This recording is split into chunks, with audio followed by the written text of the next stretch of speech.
je suis Hélène Le Breton, je suis ancienne bénévole et maintenant salariée capacitaire du centre de sauvegarde de la faune sauvage à Millau. Je suis Jean-Claude Struy, le fondateur de ce centre de sauvegarde, et je suis toujours là après 35 années.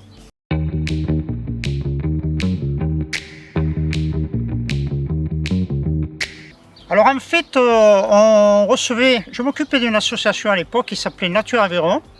Je recevais régulièrement des appels de personnes qui trouvaient des animaux en détresse. Et donc en fait, c'est la nécessité qui a fait qu'on a décidé à un moment donné de créer ce centre de sauvegarde parce qu'il correspondait à un besoin réel.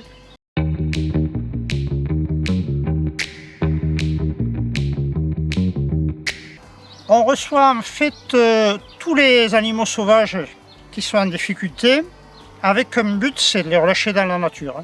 Alors ça va des petits mammifères comme les chauves-souris jusqu'aux mammifères comme éventuellement les renards ou les blaireaux. Et puis des oiseaux, alors des passereaux, on va dire des tout petits passereaux, jusqu'aux vautours. C'est ce qu'on a dans la région.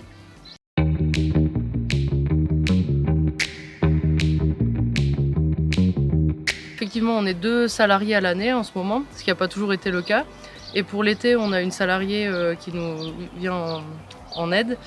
Et les bénévoles, ils participent un petit peu à toutes les tâches qu'on fait à l'extérieur, que ce soit en hiver, plus les travaux de rénovation, tous les bricolages. Et puis l'été, le nettoyage des volières, des litières, l'entretien, le nourrissage de tous les animaux. Parce qu'on reçoit beaucoup de jeunes en été qui demandent des nourrissages très très réguliers, toutes les heures, ou voire plus, toutes les demi-heures pour certaines espèces. Après, nous, les salariés, on essaye de coordonner un petit peu toutes les équipes de bénévoles. On fait les plannings et puis tout l'accueil, le standard, le téléphone, la médiation, l'accueil des particuliers qui amènent les animaux.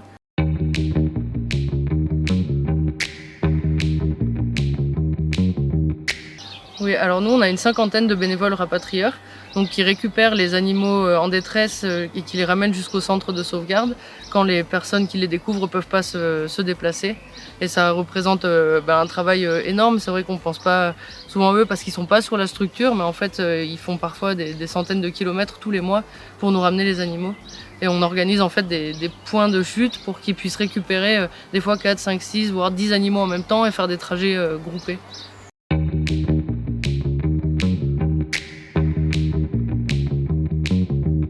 C'est très important de téléphoner au centre de sauvegarde avant d'amener un animal parce qu'il n'y a pas toujours besoin de le récupérer. Il arrive très souvent qu'au téléphone, on arrive à faire replacer des jeunes parce qu'à cette période, il y a beaucoup de jeunes oiseaux qui quittent le nid avant de savoir totalement bien voler ou d'être totalement émancipés. Les gens les pensent abandonnés et puis nous les amènent. Quand ils nous les ont amenés, c'est trop tard pour les ramener, alors que quand on nous téléphone, on peut donner les conseils pour les remettre dans la nature. Et puis après, au niveau aussi de la loi, normalement pour déplacer un animal protégé, il faut que le centre de sauvegarde soit informé du trajet pour que le particulier soit couvert.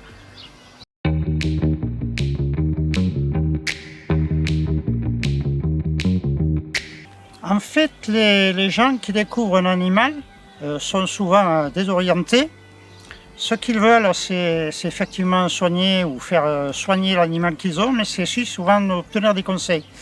Donc c'est très important, lorsqu'ils découvrent un animal, qu'ils nous appellent pour qu'on sache déjà si on va le récupérer ou pas, et pour qu'on puisse éventuellement leur expliquer les premiers gestes. C'est ce qu'on appelle la médiation, et c'est quelque chose qui est au moins aussi important que le fait de recevoir des animaux. Il est évident que si un animal n'est pas en détresse et que les gens l'enlèvent à ses parents, c'est pas très bon. C'est pas le but de rechercher. Nous, on ne souhaite traiter que des animaux qui en ont vraiment besoin et s'en occuper, c'est déjà beaucoup de travail.